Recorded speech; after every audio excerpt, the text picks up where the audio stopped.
that's the door to my ancestral home.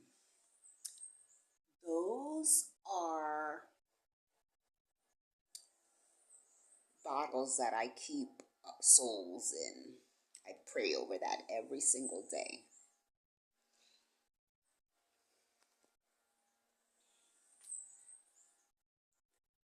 Those are the flowers of lemongrass. And this is my first stitch.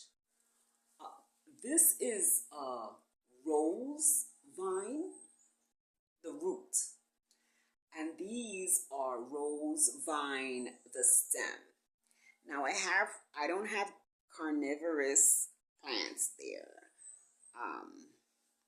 But we're working with a little bit of mint and a little bit of color. So for the garnishing and the finishing, it would be like this. Because it throws like a little color of pop.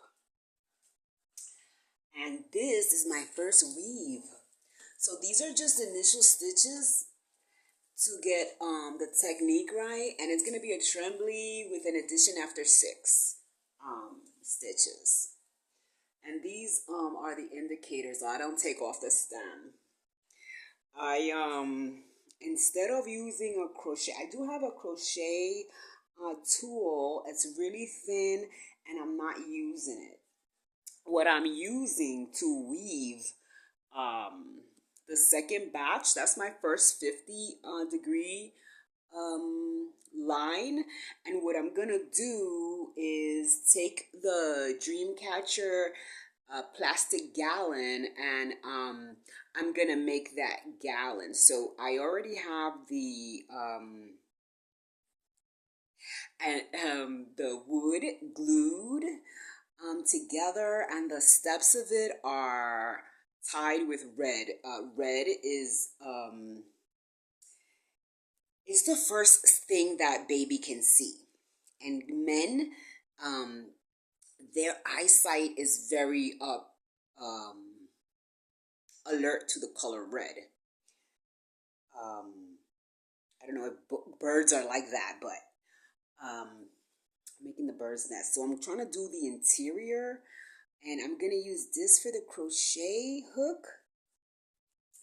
I was using for that one a larger stick, right? So then I just weave it by hand. I was gonna hold it down with something, a lemongrass stick.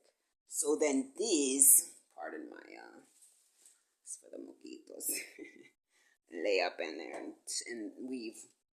So I'm torn, going outside and weaving.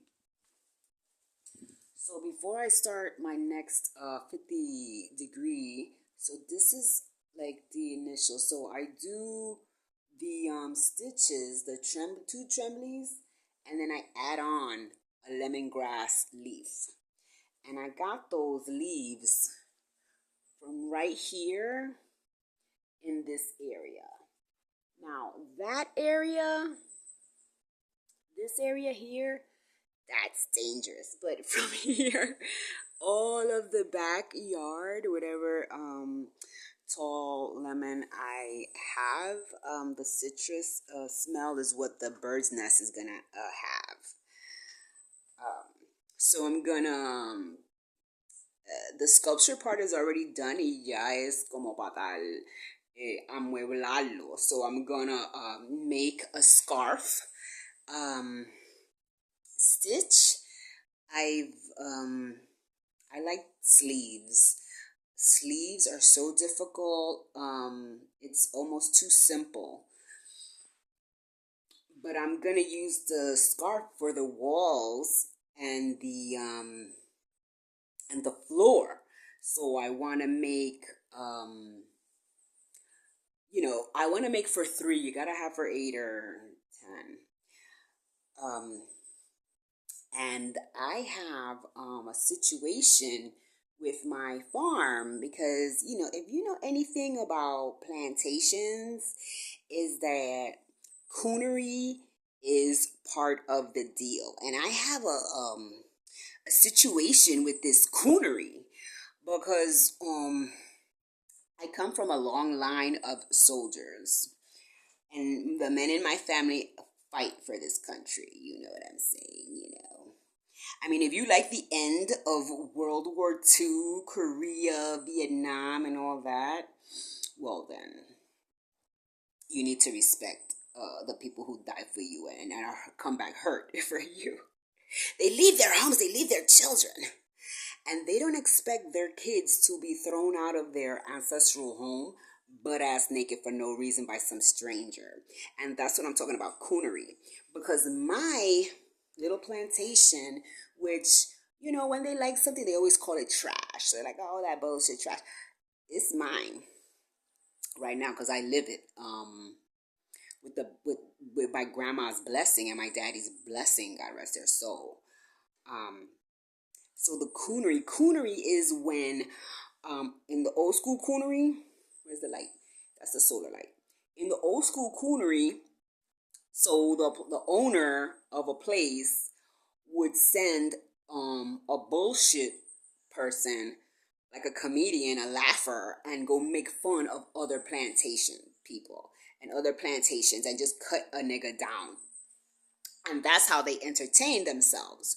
So when I have this space and it wants to be used as a brothel, and the only limit is not to electrocute the slave woman, the sex slave, I have a problem with that because that's not how this is not crystals in Mayagüez.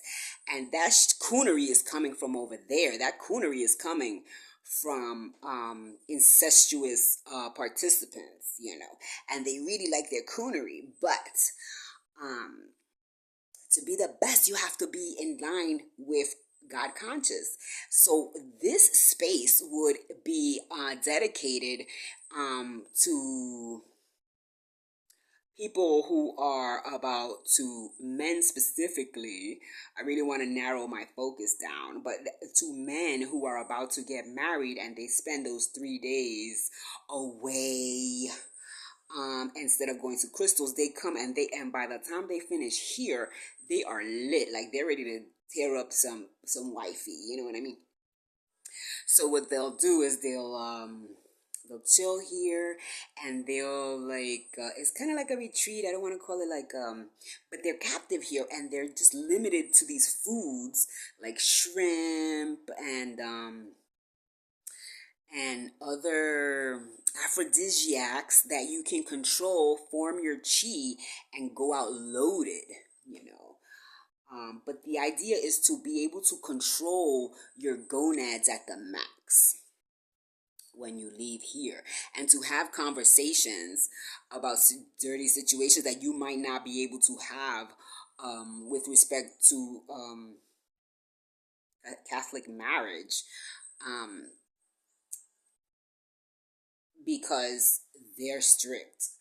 I'm Catholic, I know it. They're very strict, and I love it. But this is more of a peer situation and a supportive situation and a very flirty situation. Whereas at the church, they'll teach you how to restore and keep and recuperate, rejuvenate.